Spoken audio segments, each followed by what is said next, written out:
Alors, de retour pour la ronde numéro 9, c'est la dernière de la journée de ce championnat du monde classique. Donc, pour cette dernière ronde de la journée, on va suivre le leader du championnat, toujours invaincu après 8 rondes, Benjamin Valour de France. Contre lui, un joueur ivoirien très peu connu qui n'a apparemment participé à aucune compétition officielle jusqu'à maintenant. Donc, c'est sa première compétition officielle, Ferdinand Awa. 7 victoires, une défaite, voilà, un match qui s'annonce de haut niveau. Et pour m'accompagner dans les commentaires, je reçois deux nouveaux invités. Il s'agit de deux jeunes Suisses souriants et voilà, souriants et dynamiques.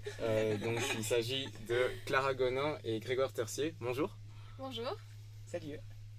Donc Clara Gonin et Grégoire Tercier qui occupent un rôle particulier au sein de la Fédération Suisse et disons plutôt des Suisses maintenant, puisque Clara tu joues pour la Fédération belge.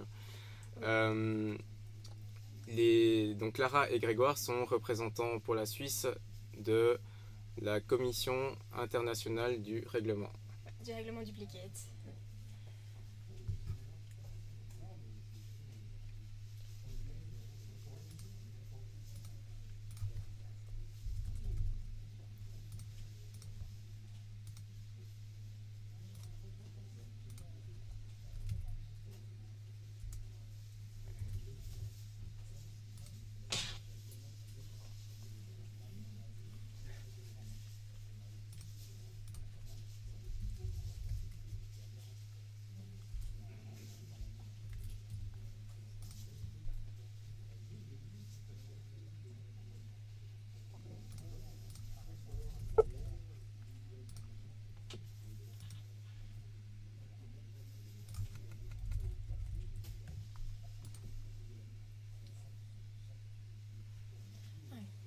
Voilà, donc Benjamin qui a pris de l'avance déjà en posant Velcro au premier coup, puis le Scrabble Malienne.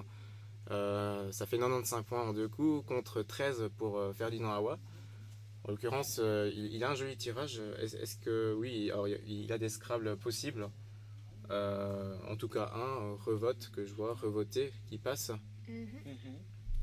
Faire velcro aussi au pluriel. Oui, tout à fait, donc il passe en J2, comprend, le ouais. Scrabble sec. Après niveau appui. Donc pas d'appui utilisable sur cette grille, je crois, pour Scrabbler. Donc ça va se rééquilibrer. De son côté, Benjamin qui a un joker. Donc pas des lettres qui se marient bien ensemble. Non, mais le joker, ça peut quand même faire des points, je pense. Voilà, mais je pense qu'il va gérer son reliquat Tout à fait. pour Scrabbler au coup suivant. Donc Ferdinand qui va poser Revote en J2. Donc c'est naturel. Mais il y a le P devant aussi après qu'on peut mettre. Tout à fait. Donc C'est un peu risqué. c'est risqué. On a déjà un P qui est sorti. Mais en début de partie, la grille est bien ouverte. Donc les ouvertures profitent à tout le monde. Mm.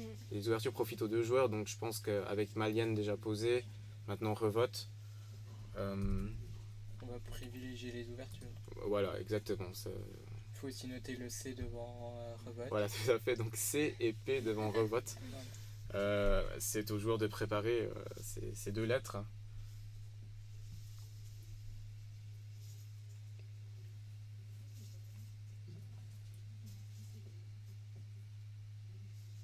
Donc Clara et Grégoire, vous êtes arrivés.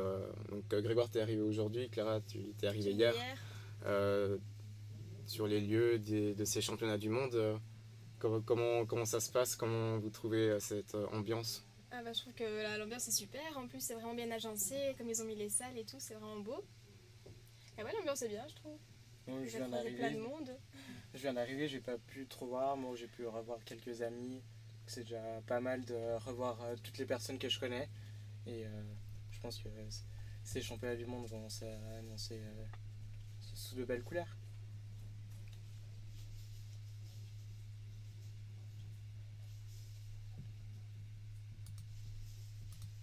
Ouais, en tout cas, une salle du Scrabble classique qui est magnifique, très espacée.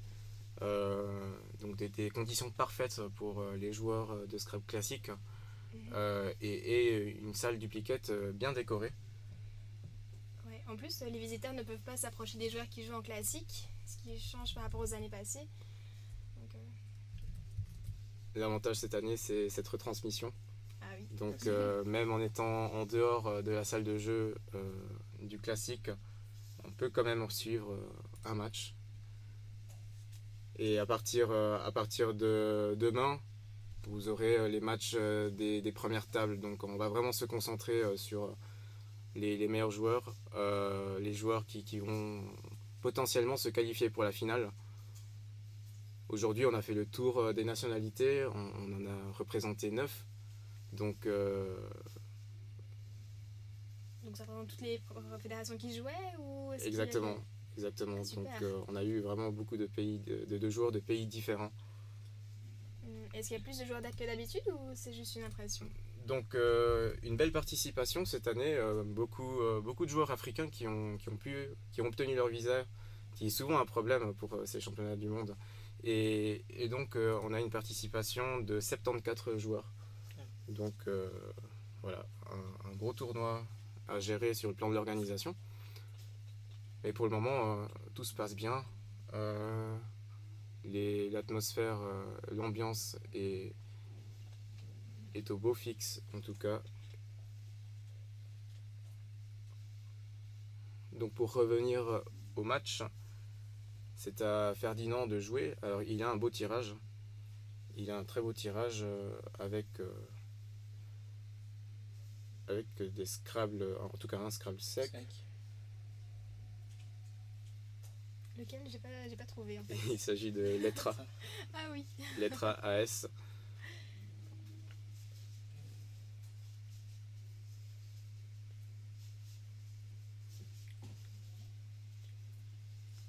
Il semblerait qu'il n'y ait pas de Scrabble qui passe malgré ce tirage.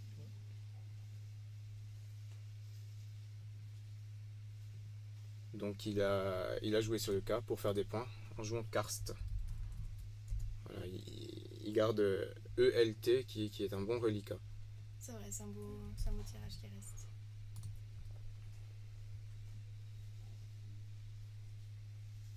Le tirage de Benjamin ressemble quand même beaucoup à celui qu'il avait avant. Voilà, sans le K. Donc peut-être plus de chances de Scrabbler.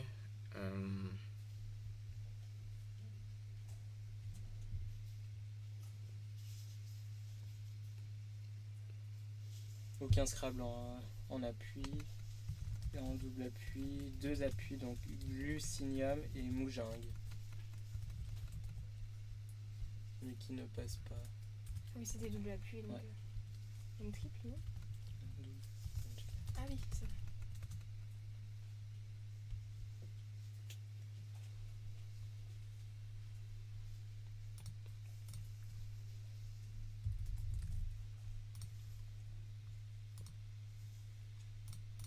Voilà, donc Benjamin qui a joué Muge, il s'est débarrassé du G et du M de ces deux lettres semi-chères, qui gardent Uni plus Joker. Et derrière, il tire des bonnes lettres, donc il va pouvoir probablement scrabbler au coup suivant. Donc bonne gestion du reliquat pour Benjamin avec ce Joker.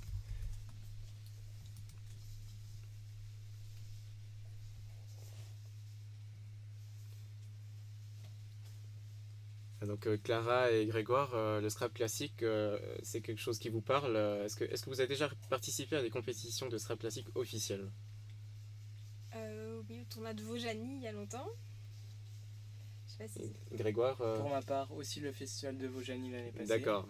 Mais sinon, aucune Donc une autre expérience plutôt compétition. limitée en classique. Plutôt limité, ouais. Qu'est-ce que ça vous inspire quand on vous dit classique? Est-ce que c'est quelque chose c'est une formule de jeu que vous aimez? Alors, j'aime bien suivre et regarder le classique. C'est vraiment un mode de jeu intéressant, mais j'aime pas trop jouer moi-même au classique. Et moralement, c'est assez difficile à gérer quand même, je trouve. Je sais pas, et toi, qu'est-ce que t'en penses? Mais pour ma part, j'ai toujours préféré le duplicate, mais je reste quand même ouvert au classique et je prends toujours du plaisir à jouer avec mes amis en classique.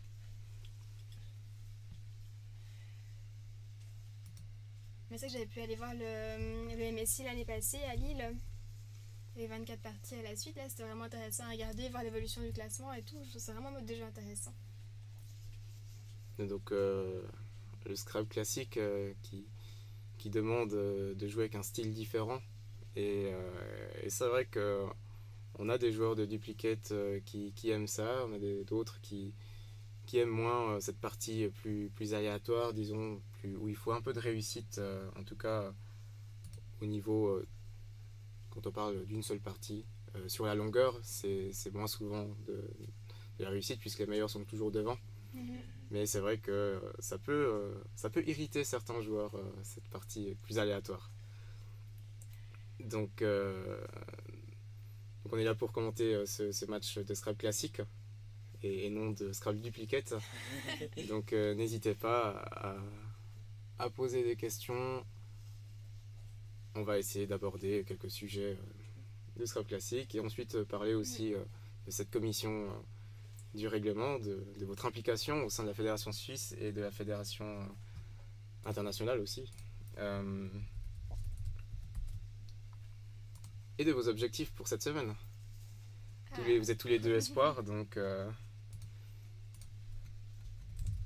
peut-être des velléités, peut-être des ambitions.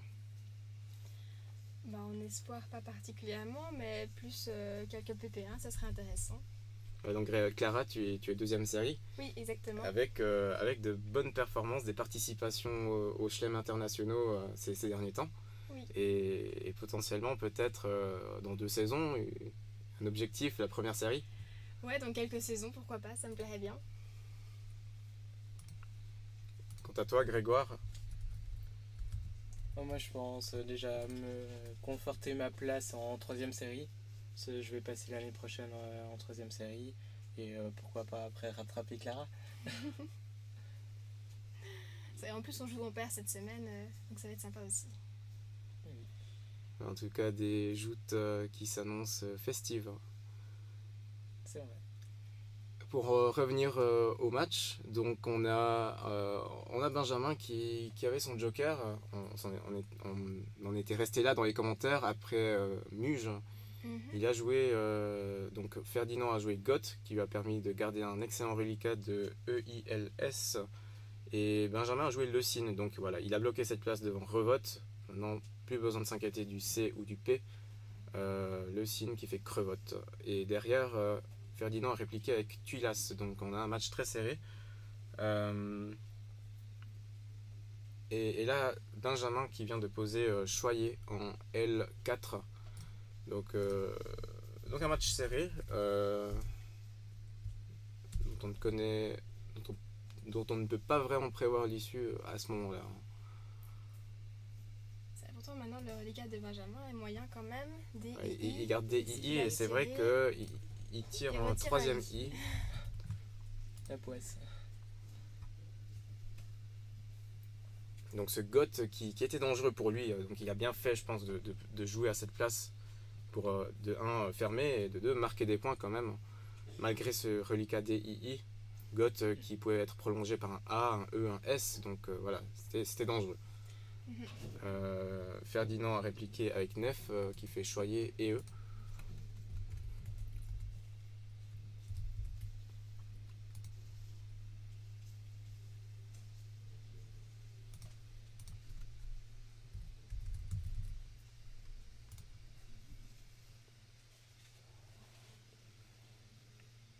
Ces lettres sont sympas, mais je pense que ça ne Scrabble.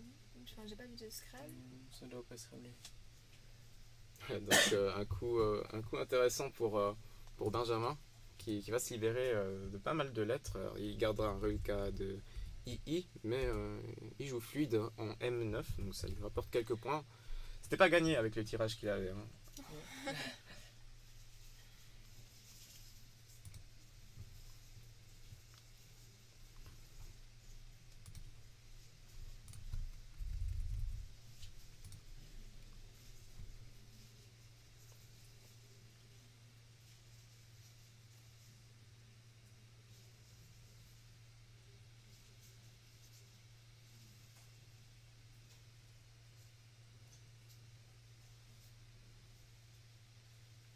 partie est quand même pas mal ouverte encore.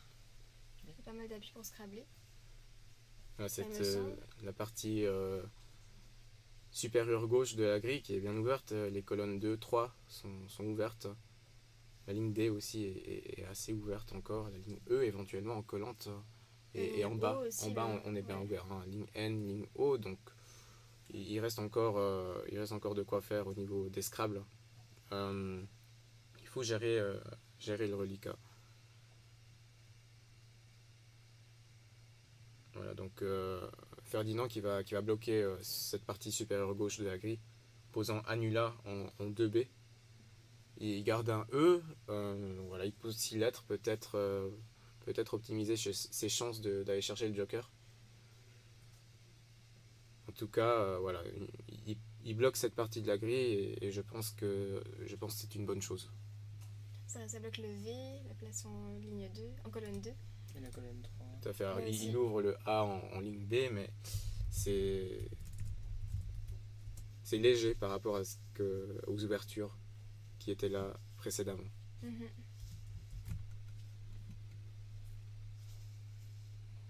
Mais dans un match aussi serré que ça, ils ont plutôt intérêt à faire bloquer la grille ou plutôt à l'ouvrir, tu penses?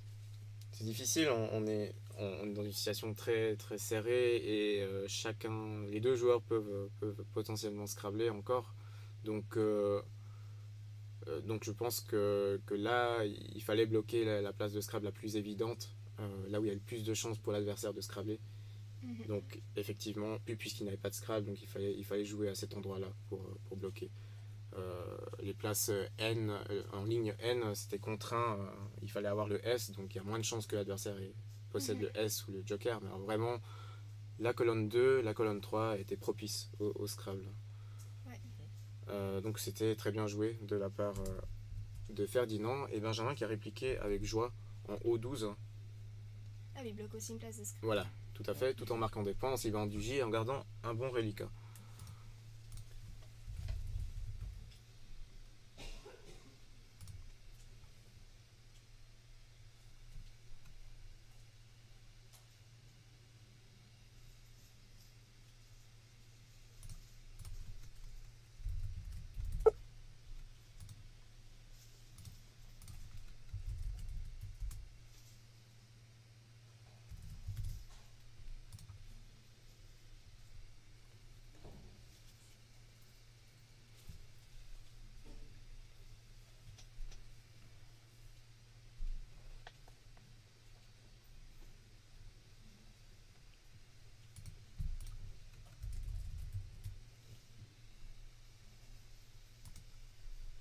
Donc en effet, Ferdinand a pioché le joker.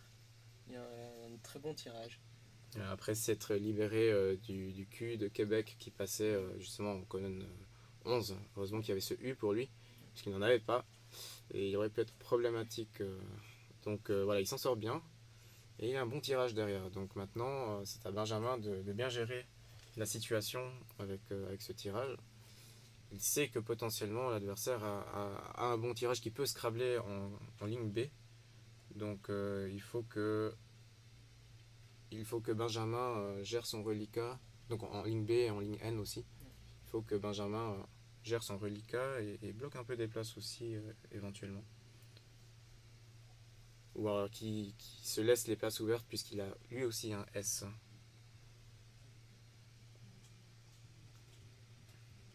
C'est vrai que là, au coup suivant, Ferdinand va forcément scrabbler. Enfin, principe. Donc je ne suis pas sûr de ce qui s'est passé, mais je crois que Benjamin a changé les lettres. Il a dû changer DHT. Ouais, on dirait bien. Ah, donc il a changé DHT.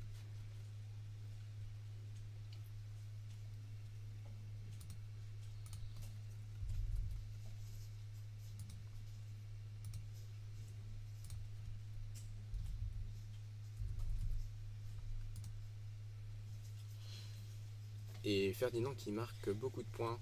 Il joue staffé en N1, donc voilà, il pose un Scrabble à la place la plus évidente de Scrabble. Donc Ouais, il prend de l'avance avec ça. ça va être compliqué pour Benjamin d'aller chercher une 9e victoire cette journée, mais ne sait-on jamais, la partie n'est pas terminée, mais il est en mauvaise position.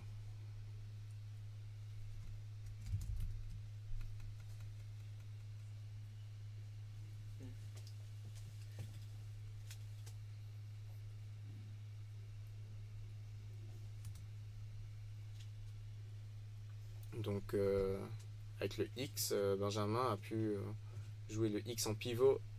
En 14H, il a joué Saxe. Voilà, donc il respire un peu, hein, parce que ça, c'est le petit cadeau pivot qui lui permet de revenir presque à hauteur de Ferdinand.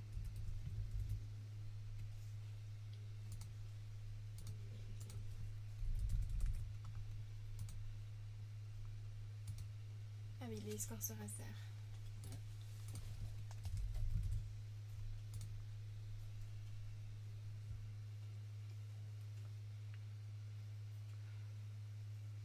Donc c'est à Ferdinand de jouer, il a le Z.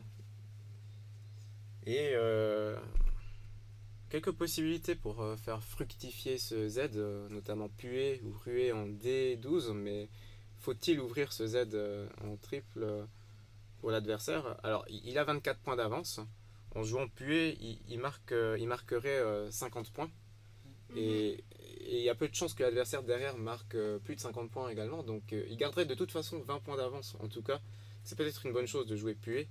Et il peut espérer aussi que l'adversaire ait un mauvais tirage. Alors bon, il reste le W, il y aurait Witz éventuellement. Ah oui, ça ferait des points. Donc est-ce qu'il faut ouvrir ce Z en triple? C'est une bonne question. Sinon, quelles seraient les possibilités?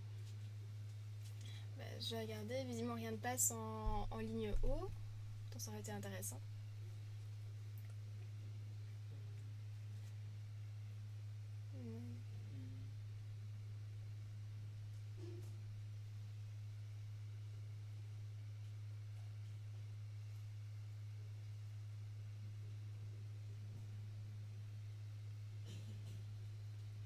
Donc on nous dit dans les commentaires que sur le coup de Saxe, il y avait effectivement plusieurs possibilités pour Benjamin. Xi à la même place, ou aussi Xa, AT en O5.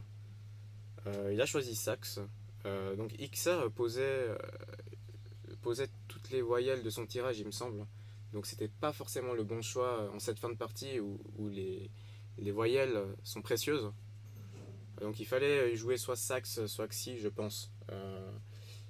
Alors le fait de garder le I, c'était peut-être parce qu'il restait des A plus de A dans les lettres et les tirages de son adversaire qu'il ne connaît pas.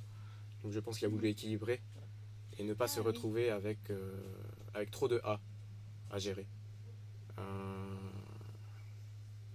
Ça, je ne sais pas du tout s'ils ont fait le compte des lettres ou pas. Je sais pas si tu sais si d'habitude ils le font ou pas. Oui, alors je ne connais pas Ferdinand A ou A personnellement.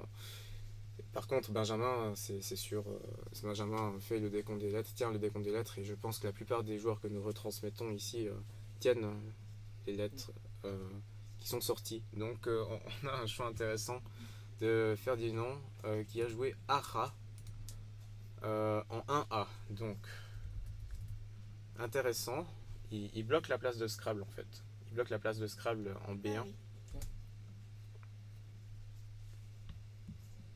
Il a encore la possibilité de jouer puer au prochain coup s'il le souhaite. Exactement. Donc voilà, je pense qu'au coup suivant, il saura les lettres de son adversaire et il pourrait jouer le Z en toute tranquillité sans avoir une réplique de l'adversaire. Donc c'est pas si mal joué, c'est même très intelligent. En tout cas, il fallait bloquer cette place en ligne B. Risque de prendre un Scrabble. Pourtant, Benjamin n'avait pas avait un Scrabble qui passait là? Alors pas avec ses lettres, mais il ne connaissait pas le tirage de Benjamin, donc il y avait des lettres dans le sac encore. Je ne sais pas, j'ai pas réfléchi au Scrabble qui pourrait potentiellement passer, et peut-être que Ferdinand n'y a pas réfléchi non plus avec les lettres tracées, mais qu'il a simplement voulu bloquer cette place puisqu'elle était menaçante.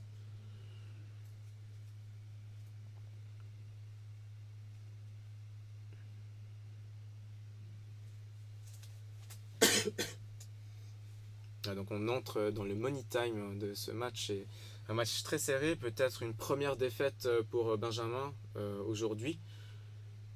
En tout cas, quoi qu'il arrive, il terminera la journée avec le plus grand nombre de victoires, peut-être à égalité avec d'autres joueurs. En fait, ils sont peu les joueurs à avoir beaucoup de victoires. Et il n'y en a que 3 avec 7 victoires ou plus. Donc Benjamin avec 8 victoires, c'est le seul. Et Emmanuel Rivalan, que nous avons suivi précédemment, et Ferdinand Aoua, qui sont les deux à 7 victoires. Ensuite, on a une petite meute de 8 joueurs à 6 victoires. Ah oui, donc si Ferdinand gagne ce match, il arrive à égalité avec Benjamin. Tout à fait. Et il faudrait voir peut-être Emmanuel aussi qui les rejoindrait à 8 victoires. Donc Benjamin qui prend son temps. Il a raison, il lui reste 9 minutes et il a 37 points de retard. Voilà, il doit faire le bon choix là, vraiment pour revenir et ça va être compliqué. Ça va être très compliqué, je pense. On va quand même citer les... Non, alors il y en a 7. On va citer les 7 joueurs qui sont à 6 victoires et 2 défaites. Il s'agit de Julien Afaton du Bénin, Belfegor Mpagareteno du Gabon, Jean-François Humbert de France, Chelik Ilagurekawe du Gabon, Gildas Ingrid Madela du Gabon et Roberto Sexas de Suisse et Samson Tessier de France. Donc une forte délégation gabonaise aux avant-postes. Ouais, ils sont encore beaucoup à prétendre aux avant-postes. Donc pendant ce temps de réflexion, Clara, Grégoire, est-ce que vous pouvez m'en dire un peu plus sur votre rôle au sein de cette commission du règlement? Et d'ailleurs, que fait cette commission du règlement qui n'est pas très connue, je pense, de tous les joueurs? C'est vrai, elle n'est pas très connue, pourtant elle est là pour pour éditer le règlement et essayer de l'améliorer. Donc on parle évidemment de règlement de Scrabble Duplicate. Voilà, on ne parle pas du tout du classique dans notre commission. Il y a une autre commission qui est déléguée uniquement pour ça. Et aussi notre commission a comme rôle de trancher les bulletins qui pourraient avoir été appelés en commission internationale pour donner un dernier avis.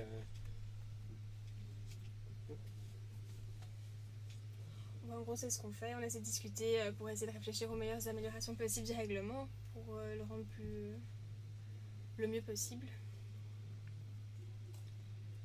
Voilà, en tout cas, des jeunes qui s'investissent pour les fédérations internationales, suisses, ça fait plaisir. Et en tout cas, je vous souhaite une bonne continuation au sein de ces commissions. Merci beaucoup. C'est ce qui fait que le Scrabble continue de vivre dans les meilleures conditions.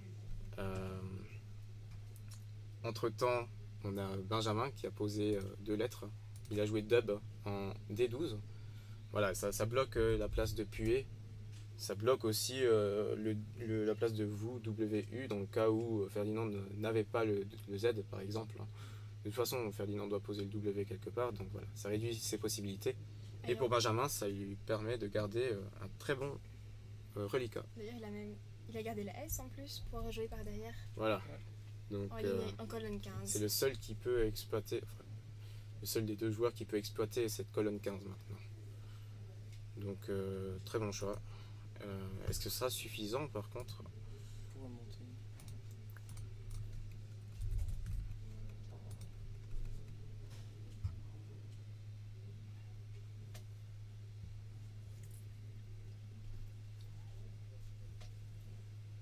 Oui, je pense que Ferdinand a joué WAP en fait en 3M, si je vois bien sur la vidéo. Ah, tout à fait.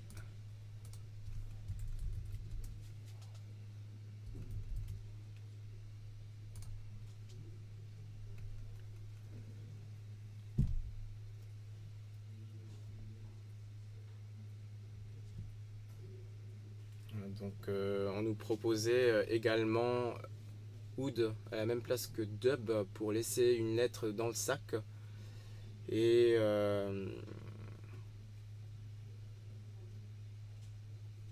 ainsi ne pas prendre le risque de finir la partie au coup suivant, mais en l'occurrence, Benjamin n'aurait pas eu beaucoup de possibilités si Ferdinand avait eu un Scrabble. Et là, Ferdinand ne peut pas finir, si je pense. Donc Si. Ferdinand peut finir en fait, puisqu'en En jouant WAP, qui était d'ailleurs peut-être le top du non peut-être pas, mais qui est très bon coup, qui libère le W. Il a radoté en B1. Donc Benjamin, je pense qu'il est en train d'analyser les possibilités de Ferdinand. Il va sûrement bloquer la place de radoter pour pas que Ferdinand finisse sur ce coup.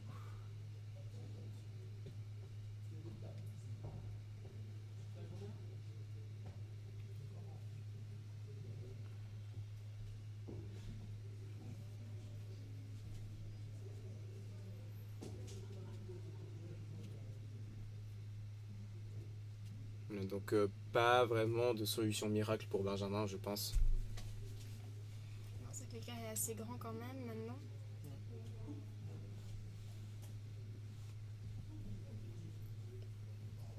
Donc pour Benjamin, il s'agira d'optimiser sa différence de points.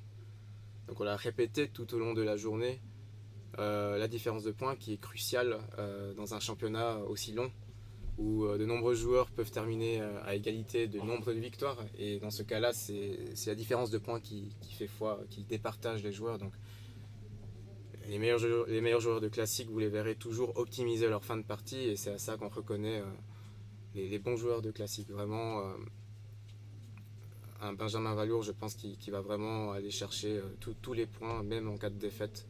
Et là, c'est le cas, il se dirige vers une défaite. Mais malgré tout, voilà, il continue sa recherche à fond.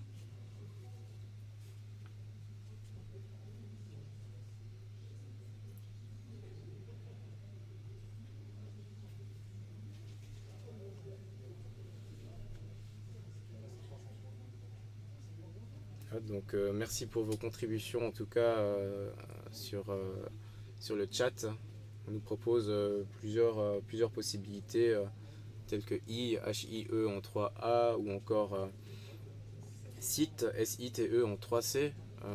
SIT qui permettrait de bloquer à la fois Radoté et à la fois Zo en E4 et même à la fois Doté en 3G. Ça bloquerait pas mal de place pour Ferdinand. Voilà. Et en fait, Benjamin joue HIE. Il va terminer au coup suivant, sûrement.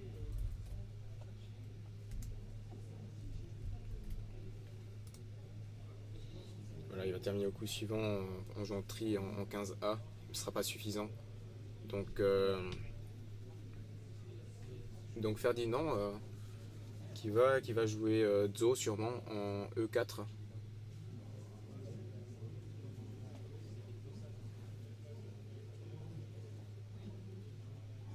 Donc il y a d'autres possibilités pour poser le Z. Il y a d'autres possibilités, il peut jouer Doté en 3G, mais ça fait moins. Et ça pose un peu une lettre de plus, mais je pense pas qu'au retranchement des scores ça soit meilleur. Il peut jouer Laz, mais ça fait moins de points également. Il garde le D avec ça. Donc voilà.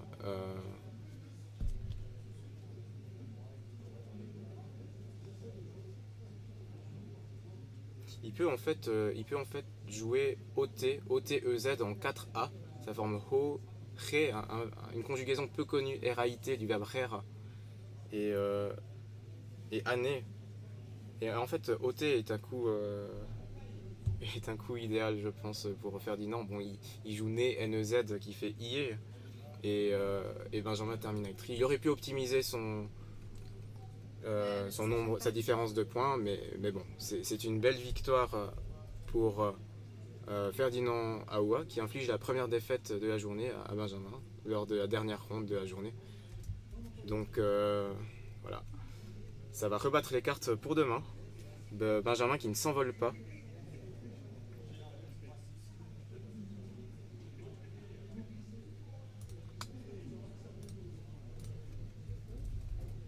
Ah oui, Benjamin choisit tir finalement.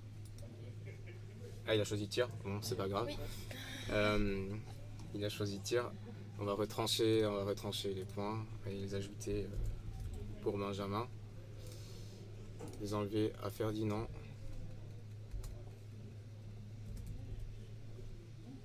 Voilà, un score final de 452 à 420. Belle victoire de Ferdinand Awa. Et son nom risque de faire du bruit à Martigny, puisque pour sa première compétition officielle, il paraît qu'il a pris sa licence il y a quelques jours. Ah, génial. C'est quand même une sacrée performance. Et joue aussi l'élite? C'est une bonne question. La délégation ivoirienne qui est affaiblie. Il y a très peu d'Ivoiriens qui seront présents à Martigny pour diverses raisons, mais voilà, Ferdinand Awa qui nous réserve la belle surprise de cette première journée et qui potentiellement terminerait la journée en tête en cas de défaite d'Emmanuel Rivalan. Donc voilà, je pense que Benjamin a une meilleure différence de points. Je ne suis pas sûr de ce que j'avance. Quoi qu'il en soit, belle surprise et demain tout reste ouvert. On a quelques personnes qu'on a placées parmi nos favoris qui sont en difficulté. Donc on a Habib Alabi, 31e à 4 victoires après 8 rondes. Nigel Richards, aussi 4 victoires et 4 défaites, donc 29e. Voilà quelques-uns des tout grands favoris de ce tournoi qui sont déjà décrochés. Et la journée de demain s'annonce vraiment palpitante. Donc soyez au rendez-vous demain. Et donc le petit mot de la fin pour Clara et Grégoire. Merci beaucoup de nous avoir invités en tout cas. C'était vraiment sympa de commenter avec toi. Voilà, merci à vous Merci. d'avoir fait l'amitié de venir dans la cabine, de faire la promotion de la jeunesse suisse au Scrabble. Et à demain pour de nouvelles aventures. Toutes les vidéos seront en replay en fin de journée, donc vous pourrez revoir tout ce que vous avez raté éventuellement aujourd'hui. Voilà, merci de nous avoir suivis et à demain. À demain. À demain.